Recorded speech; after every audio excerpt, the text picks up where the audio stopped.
J'enseignais, puis je me souviens, j'ai une douleur énorme dans le dos. J'ai juste respiré, c'est comme si on me poignardait dans le dos, là.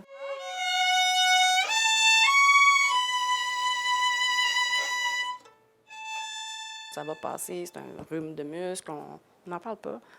On est musicien, on n'est pas sportif.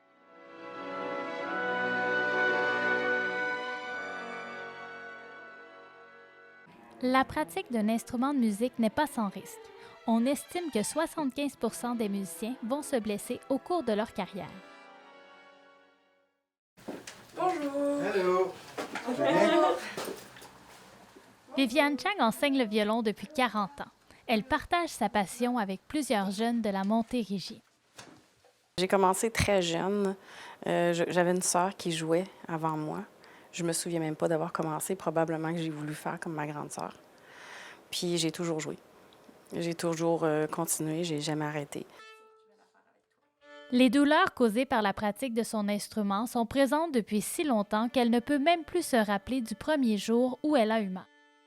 J'ai même été diagnostiquée comme tendinite à répétition, là. Fait qu'on, ça veut dire tu vas en faire d'autres.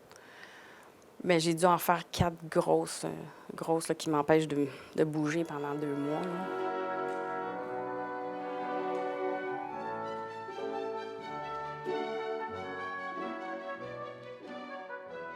Sophie Dugas, violoniste à l'Orchestre symphonique de Montréal depuis 32 ans, a également connu son lot de blessures. Et je peux dire, j'ai une bonne grosse blessure à tous les 10 ans. J'ai dû arrêter presque 1 an, mais j'ai eu la chance de guérir. Puis les autres, j'en ai fait une en 99, c'est justement dans une symphonie de Rachmaninoff.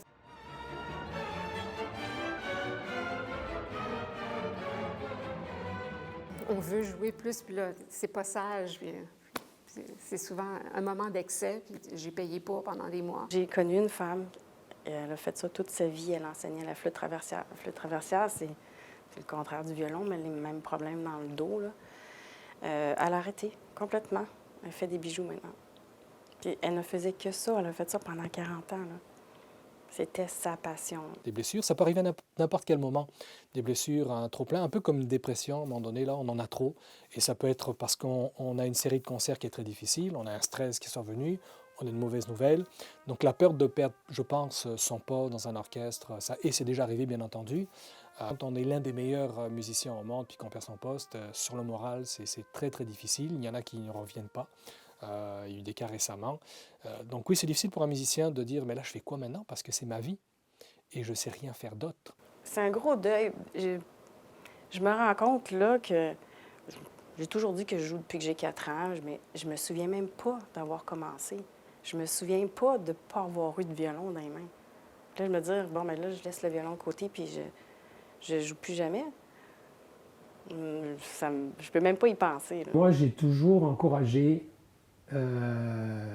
mes étudiants à avoir un plan B.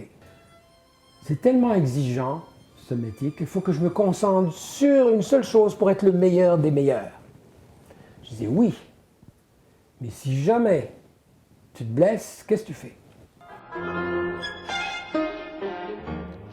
Plusieurs grands musiciens se sont blessés au cours de leur carrière. On peut penser au pianiste Gary Graffman, qui a perdu la capacité de jouer de la main droite. Il a tout de même pu continuer sa carrière. D'autres musiciens ont eu beaucoup moins de chance. Par exemple, Louis Armstrong a rompu un de ses muscles labiaux, ce qui a mis un terme à sa carrière. Même chose pour le batteur Phil Collins, en raison de ses vertèbres qui sont venues écraser sa moelle épinière due à ses nombreuses années de pratique. Les musiciens du groupe Slipknot, pour leur part, sont encore actifs aujourd'hui, mais presque chaque membre du groupe est blessé. Par exemple, des musiciens qui, comme certains au Québec, qui font plusieurs orchestres dans le Québec, ben, la minute où ils sont blessés, là, les revenus disparaissent du jour au lendemain, là. Le problème, c'est est-ce que cette personne-là a des assurances, des programmes qui lui permettent de continuer à vivre, ou quelquefois, il va falloir être obligé de trouver un autre emploi temporairement. Quand on remarque qu'on a un début de blessure, il faut arrêter. Il ne faut pas attendre que ça devienne un monstre qu'on joue dessus, puis ça devient quelque chose qui brise une carrière. C'est les assurances de mon copain. Moi, en tant que professeur privé, je ne peux pas me payer ça. Oui, avec ces assurances-là, ça me permet de voir un massothérapeute, chiropraticien, ostéopathe, qui fait que ça fait 2 ans que je n'ai pas eu de tendinite. La majorité des musiciens n'ont pas d'assurance collective. Ils n'ont donc pas de congés payés en cas de blessure. Lorsqu'ils se blessent, ils peuvent vite se retrouver dans une situation de précarité financière. Certains doivent donc continuer de jouer malgré la douleur. Il y a beaucoup de choses, en fait, maintenant en place pour les musiciens lorsqu'ils se blessent. C'est la bonne nouvelle. J'aurais pas pu dire ça il y a 20 ans. On va tirer pour aller chercher de la tension et lever. Et on peut même revenir si la tension est suffisante. Il y en a qui sont très à l'affût de leur corps, ils ont peut-être un passé plus sportif, puis qui ont déjà cette attention-là. Ils peuvent arriver nous voir quelques jours après une sensation de douleur ou de tension inhabituelle. Mais la plupart vont attendre quelques mois et chez les professionnels, souvent, ça va avoir attendu quelques années avant de venir consulter. Ils sont à la limite de lâcher leur instrument, puis là, on dit « OK, là, on va faire un gros reset, on va retravailler fort ensemble pour pouvoir rebâtir son corps solide. » Mais la prévention, c'est essentiel. Oui. Et le pouce aussi qui était comme ça, puis que maintenant il est un petit peu plus... Madame Duchesne a une règle d'or. Ne jamais demander à un musicien de cesser sa pratique. Arrêter est une solution de dernier recours. Parce qu'eux, ils doivent gagner leur vie, ils doivent continuer à être présents sur scène parce que plus tu es éloigné ou que tu te fais remplacer, ben tu es moins présent, donc c'est moins toi qui es à l'avant-plan ou on te rappelle un peu moins, donc il y a toujours ça. Mais on va aussi voir tout ce qui est autour de la vie de travail, justement comment tu transportes tes choses, comment ta posture dans la vie de tous les jours, justement comment elle est, est-ce que tu es assez fort, il y a du renforcement pour tout travailler les facteurs contribuants hors jeu.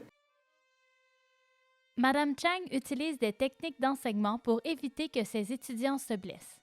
Toutefois, ça n'a pas toujours été le cas.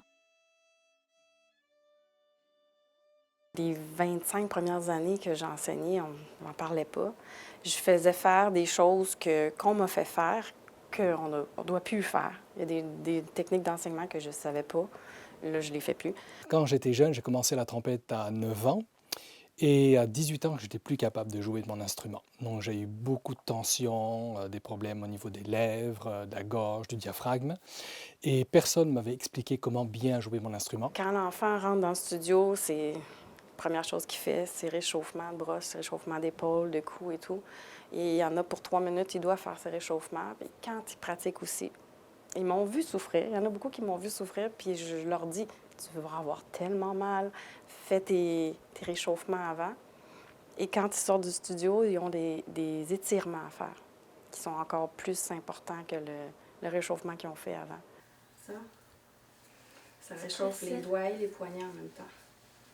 Okay? Comment les doigts? Bien, parce que tu les fais bouger, là. OK? Fait que notre muscle ici... Les enseignants aussi sont le tunnel conducteur de l'information. Maintenant, on conseille chez un musicien de prendre 2 minutes de pause à chaque 20 minutes de jeu. Moi, je suis faite petite. J'ai acheté, quand j'avais 18 ans, c'est mon père qui m'a acheté un violon parce que je continuais les études là-dedans. On est allé vers un bon violon, avec un bon prix, une bonne réputation, une solidité, un bon son et tout. Jamais 2 secondes, on a pensé, est-ce que le violon est bon pour moi? Pour pratiquer le plus longtemps possible, les musiciens doivent avoir une bonne hygiène de vie. Et il revient à l'enseignant la responsabilité de conscientiser les jeunes aux bonnes techniques de pratique. On parle des jeunes, c'est vraiment la responsabilité du prof individuel. On a la chance en musique d'avoir des cours individuels. Donc, je me suis souvent fâché contre certains de mes employés, mes professeurs, quand justement il y avait un problème, puis je dis mais tu t'en es pas rendu compte, tu parles pas, etc. On est trop préoccupé des fois par la performance, mais on ne s'occupe pas de l'individu. Les jeunes sont très impressionnés par leur maître. Surtout dans le domaine de la musique, c'est des vedettes, c'est des artistes, etc. Donc, si on ne va pas chercher leurs impressions, ils ne vont pas les communiquer d'eux-mêmes, parce qu'ils sont sont trop impressionnés par la personne, donc ils subissent. Et ce que je viens de dire, ça existe aussi dans le sport. Je fais toujours la comparaison avec le sport. Si j'ai une blessure, si je joue au hockey puis j'ai une blessure à la cheville, je vais éviter de jouer. Sauf qu'il y a beaucoup de ressources pour le sport et puis on peut rater un match, puis on va reprendre après ou dans un mois ou peu importe. En musique, c'est très difficile de se dire ben là, je ne veux pas faire mon concert. On peut se faire remplacer, mais au bout d'un moment, quand on est pigiste, surtout quand on est pigiste, qu'on n'a pas la place dans un orchestre, ben on ne nous rappelle plus ou on va nous laisser un peu de côté parce que bon, il y a des problèmes à régler. On sait que la plupart de ces enfants-là ne deviendront pas des violonistes virtuoses, mais peut-être qu'on va leur éviter du mal. Et que, oui, mes élèves qui grandissent, je leur dis, quand tu vas arriver au choix du violon, on va s'en parler. Parce que j'en ai des élèves qui n'ont pas de problème, ils font 7 pieds, ils ont des grands bras, des grands doigts. T'achètes ce que tu veux. Il y a celui qui est tout petit, là, puis qui a de la misère à se rendre déjà sur la corde en arrière. Il a déjà mal, lui. Moi, aller chercher les notes ici, c'est vraiment un étirement. J'ai des élèves qui ont 8 ans, 9 ans, 10 ans, puis ils disent. C'est nouveau pour moi de voir ça. J'ai toujours eu mal, mais j'en ai jamais parlé. Ça m'a jamais croisé l'idée d'en parler. Quand j'étais jeune non plus, je pense pas d'en avoir parlé. Là. Les jeunes, ils ont mal. OK, on va en parler, on va discuter. Ton réchauffement, as-tu été bien fait? Après avoir joué durant 40 ans sur le violon offert par son père, Madame Chang a dû faire un choix déchirant.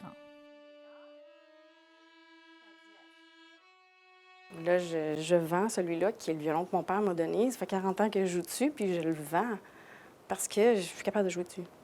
Moi, de me faire dire que je dois arrêter de jouer le violon, déjà, ça me... J'ai du mal à l'avaler. Je vais peut-être un jour être d'accord avec ça.